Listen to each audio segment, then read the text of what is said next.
knew me, they really wouldn't like me. I've really messed up. Connectedness is the opposite. When we feel connected, we feel worthwhile, we feel loved. And almost every study on mind-body medicine has shown the incredible power of social support and of feeling connected to other people. One study of the immune system, for example, showed that people who were isolated, people just like you and me, they gave them a paper and pencil test. They said, how many social connections do you have? People who had less than the average had a significant lowering of immune function.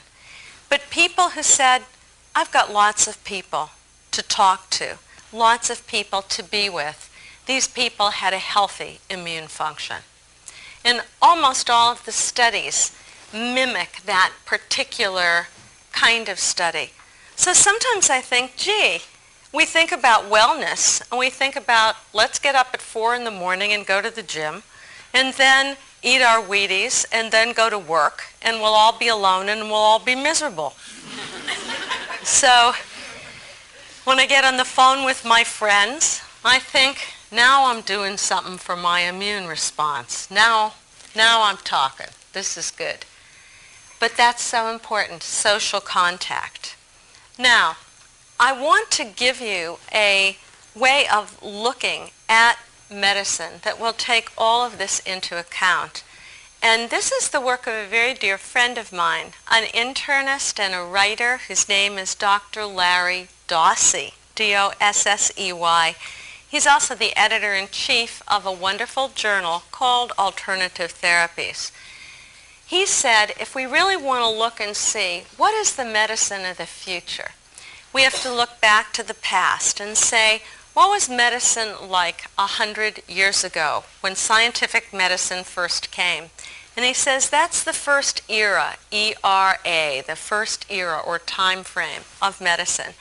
And that was our understanding of the body as a machine, which has been incredibly powerful.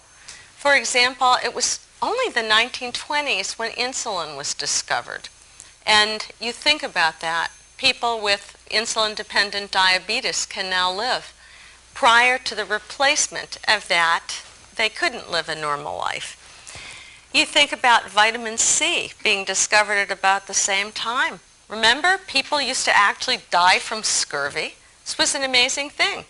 Or heart transplants, lung transplants. So that gave us the idea that the body was a machine. And it's given rise to an incredibly powerful form of medicine. Era 2 medicine, however, is mind-body medicine.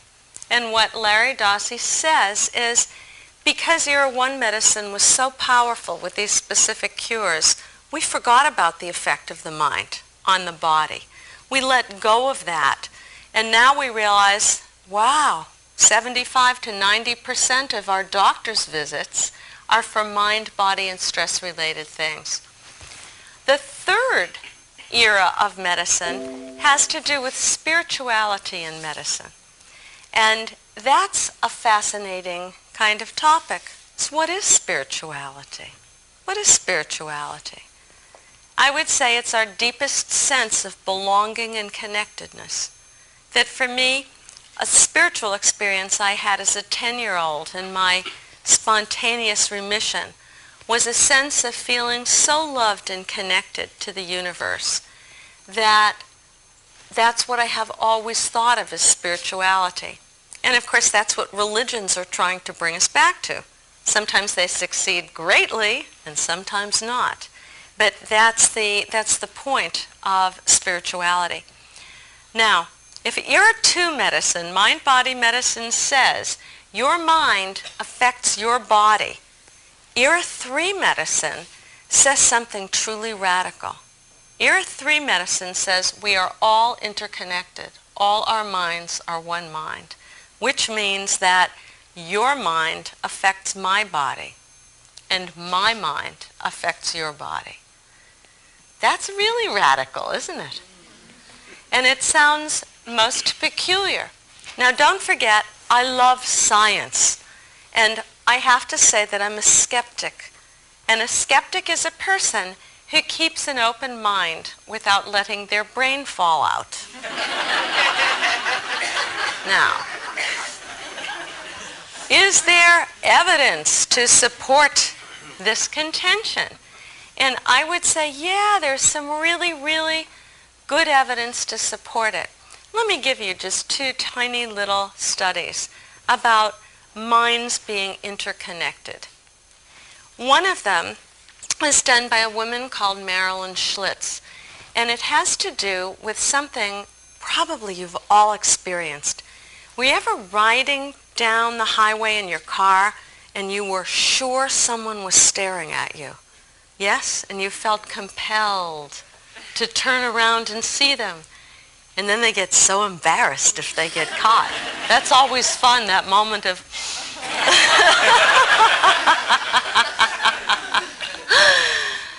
Now, here's the thing.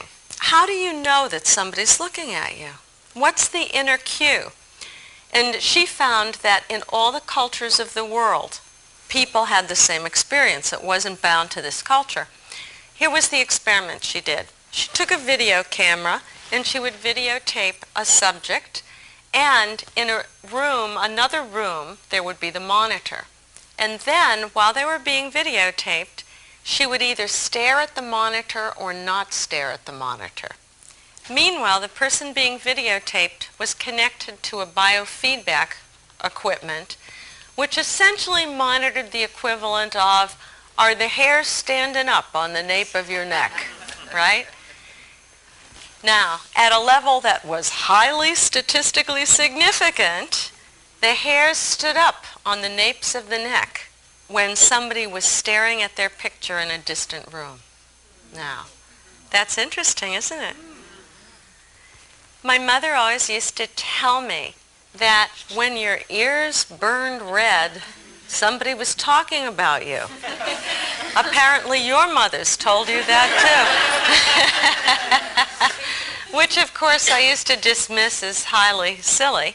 However, I'm sure before long we'll have an experiment that shows something just like that. But do you see the radical implications of that? If somebody is thinking about you, at some level you receive it.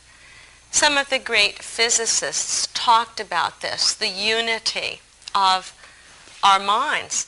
Even Einstein said the idea that we're separate from one another is really an optical delusion of consciousness. At some level, all minds are interconnected. So, think about this. If all of your friends are sitting around saying, boy, she looks tired lately, this is probably not a good thing. Or if you have a physician who is afraid of the very illness that you have and thinks the prognosis is bad and empathizes with you, but is sending that kind of negativity. Those are the kinds of experiments, actually, which are being done now. So the idea is this. The idea is not that we use the power of the mind and we ignore Era 1 medicine. That would be foolish. We have to put all of these together. And that's what people are trying to do, to say what's a great system of medicine when it takes into account the whole human being and what we need for wellness and what we need for happiness, what we need to be fulfilled. Plus it gives us the best in medicine and surgery and techniques, and it incorporates even things like the power of prayer. It's been amazing to me to see the amount of experimental literature on prayer and the interest in spirituality and healing that's grown over the past 15 years or so. Even at Duke University, there's an enormously powerful center that looks at spirituality and medicine, and hundreds of studies have come out of that Duke Center. One of the studies on prayer that I found particularly interesting actually has recently been replicated. And in science, that's what we like to do. We like to say, it wasn't a fluke. We did it again. We got the same result. There's something here. And the particular study that's recently been replicated was a study on prayer that got rid of the placebo effect. It had to do with people who'd had heart attacks, and they came to an intensive care unit and were randomly assigned either to get regular medical care or to get regular medical care, plus they were prayed for by a group of people who just knew them by name. That's all, a prayer group. When neither the patient nor the staff knew if they were being prayed for. When they went to analyze the data at the end of the study, the group that was prayed for did better on 17 different measures. Isn't that amazing? They got out of the hospital sooner. That always makes the insurance companies happy. But they had fewer cases of pneumonia. They needed less medication for pneumonia. They made less calls to nursing. This kind of information is what comes out of these studies. That's pretty interesting. The idea here is not that we pray ourselves well and ignore medicine. The idea is really to use the whole system. So I have a little story about that. About 13 years ago, I was with a group of AIDS patients, and I was talking to them really about death and about the fact that none of us knows when our last moment is. And I said to them, you think that death is close for you. It could be closer for me. I could have an accident on my way home tonight. I had a head-on collision on my way home that night. And my seat belt held, but the shoulder harness failed. And my head went like that into the steering wheel. And when it came up, it had been unhinged like the hood of a car. This is where endorphins come in. I felt no pain. The paramedics came, and I said, if you guys would just give me a lift home and a Band-Aid, I'd be happy here. And they said, we don't think so. See this trauma board we're about to strap you to? What hospital will you go to? Believe me, I did not say, take me to the local meditation center.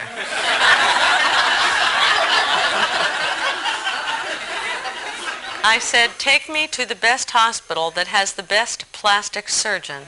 Era 1 medicine came right to mind. It is just what the doctor ordered. And that's what I did. I was taken to the hospital, and I knew a wonderful surgeon. God bless him, he's passed on now. He was a fabulous human being. He did everything right. He used all 3 eras of medicine. The first thing he saw when I came in there was not a destroyed nose. It was a human being. It was a woman whose face had been destroyed. And he knew what to do. He knew some people like to know a lot medically and some like to know a little. So he says to me exactly this. He said, some people like to know the whole extent of their injuries. Others would rather not. Which kind of person are you? I said, I want to know the whole thing. He got a mirror. He showed me the whole thing and explained just what he was going to do. Then he said to me, we get all ready, for the surgery to happen. And he said, there are people who like to pray before surgery, and there are people who aren't into that. What kind of person are you? I said, a prayer would be really good. Then he said, there are people who like to pray alone, and people who like... Very respectful. People who like to pray with their doctors. What kind of person are you? So I thought, what an amazing thing. A chance to pray with my doctor. And I got to pray that his hands would be guided and that he would be skillful and that whatever the right outcome was, he would be an instrument of that. And he got to pray what was in his heart for me. And boy, that bonds you. You're never the same after you pray with somebody. It's an absolutely incredible thing. And that was perfect, and he was a perfect surgeon. Best plastic surgeon in Boston. Don't I look pretty good? You do. Yeah. Thank you, thank you. It took 2 surgeries to accomplish this. But he always used to say on my checkups, we had a kind of hidden helper. We had a hidden helper. And he was great with the mind-body stuff too. He said, you teach stress reduction, but I don't know if you can do it for yourself. And when people call you on the phone and they want to take your time, can you tell them, no, I need to recover? And he was really great with that and helping me set limits. So I thought he's the perfect modern era 1, 2, and 3 physician. And that's what we're all looking for. There's a big difference between curing and healing. And what curing is obviously having our whole function restored. And when we're sick, isn't that what we want? I mean, that's what's in everybody's heart. May I be cured, may life go back to what it was. Healing is a totally different thing. Healing is a restoration of that sense of connectedness. That sense of restoration of connecting with yourself happens oftentimes to people really who are ill because they get their priorities in order. And whatever your values are, you say, well, love is my primary value. And then you look at your life and you find you're working like 70, 80 hours a week and you have no time for your loved ones. That's not being in good connection with yourself. Your inside and your outside don't match. When your inside and outside are disparate, that's what stress is. I'll tell you, I've seen people give up their jobs in a heartbeat when suddenly they're faced with, am I going to survive this? And they come into coherence, into integrity. Those are all the words. That's healing. That's wholeness. The old Anglo-Saxon word for healing is halen, and it means wholeness. And we've all felt that same sense of wholeness when we've been able to let go of the masks that hide us from other people and figure, I may not be perfect, but I am who I am. And as soon as you do that, people just love you unconditionally. It's an amazing thing. It's only when we're trying to be perfect, I think, that other people tend to judge us and we judge ourselves.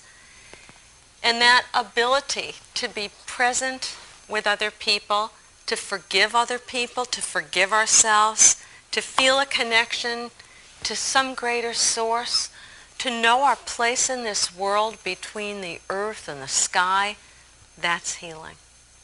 And it can happen at any time during life. It often happens as a process of people who are just stressed and they're looking for wellness. They've had enough. They've bottomed out with their busy life and they reconstruct. It can also happen when people are dying. That's an interesting thing, huh? To heal as you die. Because death isn't the enemy. It's just the natural part of life. When my son Justin over here and Andre over here were 13 years younger, you, Justin, were 20. You, Andre, were 16 years old. Your grandma Lily died. And we experienced with her the last day of her life what healing was. It was, it's extraordinary. Why do we have to wait a lifetime sometimes to tell people what is really in our hearts? It's funny. Stephen Levine, who's a kind of, quote, expert on death and dying, said, if you were going to die in an hour, who would you call? And why are you waiting? So that's the truth of it. So there we were with my mother Lillian, their grandma Lily, and we had quite an experience on every level. First, we had a typical modern medical experience. Modern medicine does not understand death and dying well. It doesn't do so well with it. Thank God for hospice. But there we were in the hospital. Whole family gathered to say goodbye. They take my mother away to do some test for internal bleeding. 4 p.m, she's not back. And they finally look at me. They say, Joan, you have a white coat. Wherever she is, go spring her. So I went. There I am in the bowels of the hospital, nuclear medicine. And God bless her, there is my mother dying, alone on a gurney, where she's been waiting all day because nuclear medicine was busy. I mean, that's when a hospital is not a healing place, for sure. And I say to the doctor, this is cruel, and I'm taking her. You got to be assertive. Going to steal the mother from the test. So I get ready to steal her, and the doctor says, she can't go. We have to have a diagnosis. My mother, God bless her, she's practically dead, opens up one roomy eye, and she says, a diagnosis? You mean I've been laying here all day, and all you needed was a diagnosis? And the doctor said, yes. She said, why didn't you just ask me?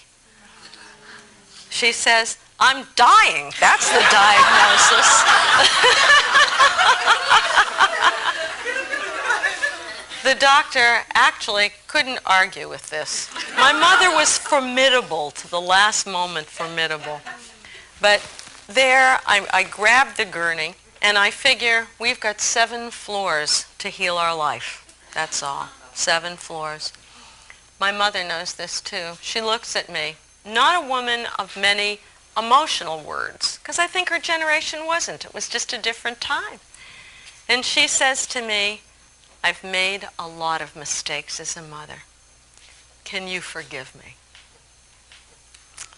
Isn't that all it takes? And then, of course, I thought of all the times as a daughter that I had not been present, of all the things that I could have done differently. And I said, I've made a lot of mistakes too. I can forgive you. Can you forgive me? And that's all it took. I mean, there was a moment of healing, of complete connection between 2 souls. Then I pressed my luck. This was interesting. I mean, not like at this point. And I said, I'd like to exchange a soul quality. This was not a person who exchanged soul qualities. And she looked at me, she said, I have always admired your compassion. Could I have it? And I'd never ever felt that she'd even noticed that I was compassionate. So that was amazing. And she had courage. Oh, what courage. And I asked her for that. And she's been giving it to me for years. It's been absolutely great. However, it was round about the middle of the night after this. Got back up to the room, actually. She did this with everybody. You remember? Just took a minute, but finished her business, came to healing. Now, Justin was amazing.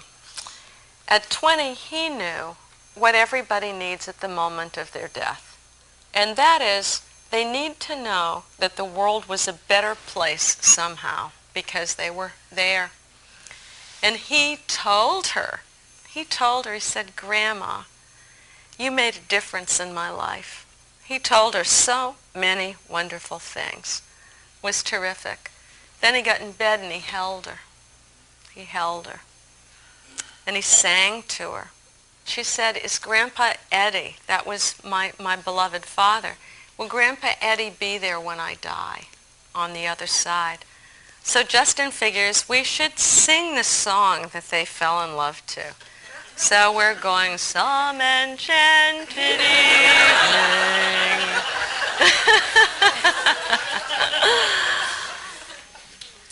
And it was something. And finally, she fell into a final drug-assisted sleep round about midnight. About 3 in the morning, we're meditating on either side of her bed. And I had a most remarkable experience. I knew I wasn't dreaming. Have any of you ever had something that seems like a dream, but you know you're not dreaming? A lot of nodding. It's a vision. We just don't have good words for what it is. But the funny sense of it is you sense that's reality. This is the dream. Yep. You just know that's much realer. And in the vision, I'm a pregnant mother giving birth. And at the same time, I'm the baby who's being born. And what's interesting is I'm conscious in both bodies. And I thought, there's that one mind in two bodies. And then it seems to me, aha, God is one big case of multiple personality disorder. That's it. Only one of us here. That's it. But it's different to know that and to feel it with every cell of your body, to really feel that. And I had then the experience of being born as the baby and all my consciousness coming into that, just like the near-death experience stories, out the tunnel and into the light. And the light, how indescribable.